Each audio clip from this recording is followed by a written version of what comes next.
Welcome to a special episode of Tech Anatomy, live from Adopt AI Grand Palais. I have the pleasure of welcoming today Jan Begger, Global Head of AI Advocacy at GE Healthcare. Jan, welcome to the show. Thanks for having me. GE Healthcare is a global leader in medical devices, and it is also a player who is very much aware of the different challenges that healthcare facilities, healthcare providers have, and how AI can bring solutions to them. So my first question to you are, you have a global situation in healthcare, in hospitals today, where doctors are looking for more efficiency, more efficacy, more time with their patients, and they might see AI as a solution. But what are the specific pain points that you believe more realistically AI can address? First of all, let's talk about more time with patients. I think one of the things we as a technology ecosystem have achieved over the last 15 years of digital transformation of healthcare is somehow breaking what I call the human touch between the doctor and the patient by just putting a screen, a keyboard, and a mouse in between of them. Yeah. So, for instance, if you have an appointment with your physician, in my case, they often sit behind their screen, typing something about me into their system, reading something about me from the record. Yeah, and this kind of human relationship is somehow broken just because of the screen in between. And I think one of the things where AI hopefully can help going forward is bring back this human touch. Yeah, for instance, with technologies, and I give you one example which has really been a success story recently in healthcare AI, which is Ambient AI scribe. Right, so technology like Ambient AI that listens in the background to a doctor-patient conversation, takes out all the relevant information mentioned, and puts it automatically into the patient record, for instance. And I think those kind of systems are going to make a real impact and really help bringing back this human touch. So it's technology helping humans do what they do better, which is human connection and interaction and spending time with each other, and also perhaps reinforcing that human relationship between the doctor and the patient that was a bit erased by the use of initial technology that was adding to the burden, perhaps? Yes, but also here, I think when we talk about the human touch, the empathy, we as humans need to level up. Yeah, because also here AI is getting incredibly good at as well. There are recent research publications, for instance, that say that patients prefer chatbot responses over physician responses, for instance, not just in terms of quality, but also in terms of empathy. And this is something where the humans have to get better at, right, and need to focus on, because I believe going forward, this eventually is the only human power that stays when we focus on the relationship, on the empathic side of things. And we see a lot of tools in imaging and diagnosis being developed, but I feel like adoption stalls, especially during this last mile at the workflow level. What are some of the things that you've learned by implementing these tools from this last mile that are really challenging and that should be addressed?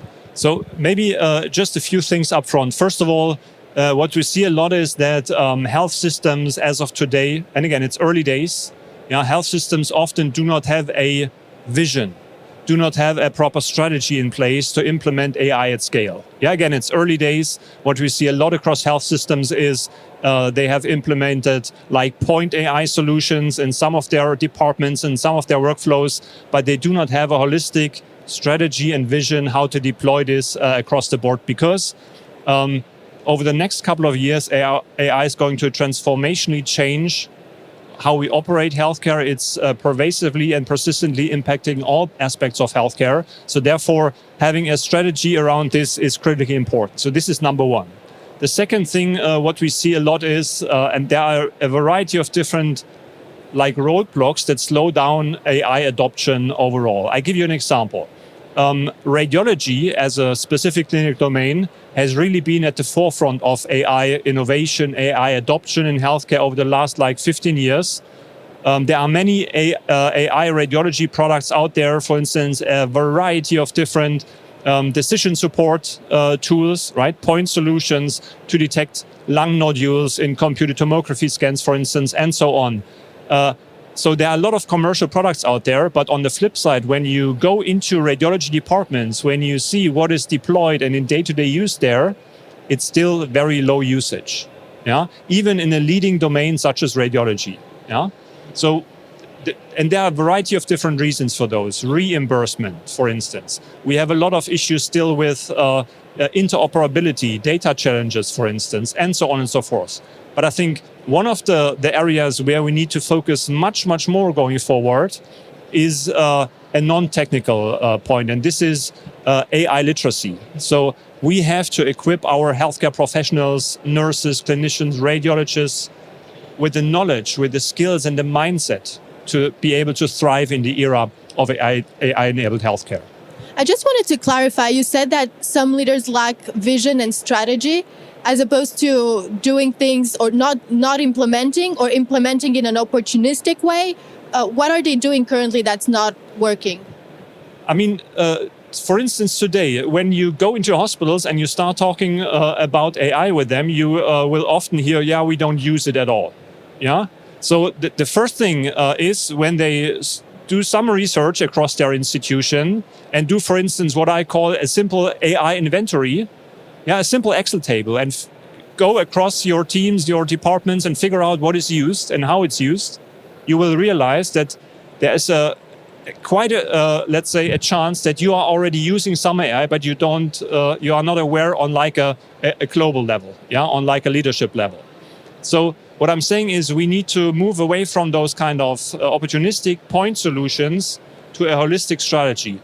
Just because AI becomes more powerful and will be able to cover much more like broad scale use cases going forward. And it's not enough anymore to just focus on specific, niche or narrow use cases. Because this comes with another issue which we have seen the last couple of years. Which is that for health systems that have implemented AI, such kind of point solutions, it's very hard to measure return of investment. Yeah, and it's just because it's so narrow use cases where it's incredibly difficult to prove ROI. And I think going forward, the next couple of years, when we get to like multimodal agentic solutions, foundation models, which can cover much broader high impact use cases, it will be much easier for us to get to return of investment.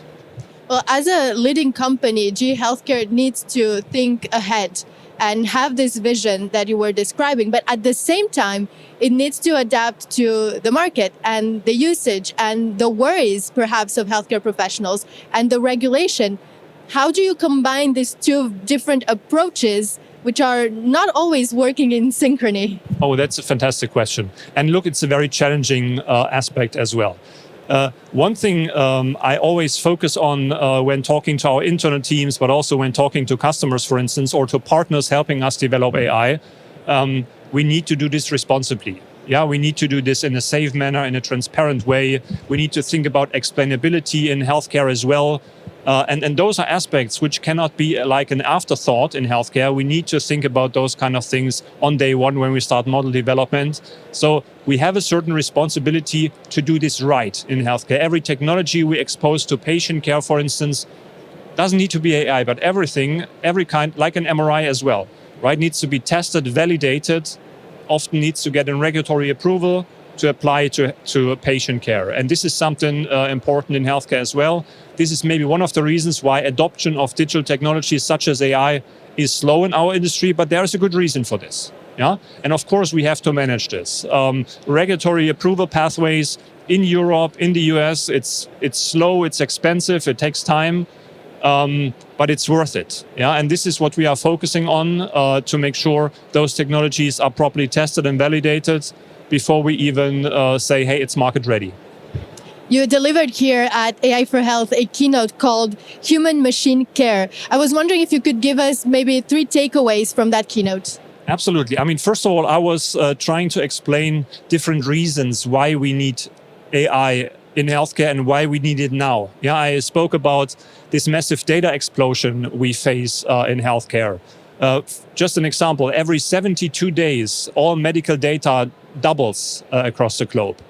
Yeah, if you are a dermatologist, for instance, not just data, it's also information healthcare professionals have to deal with. As a dermatologist, you would need to read 3,900 scientific publications a year to keep up with literature in that space. Yeah, and if you think that's a lot, I mean, we did some research. If you are a general practitioner or a family doctor, you would need to read for 21 hours every day to keep up with primary care literature. Yeah, so number one I talked about is this massive explosion of data.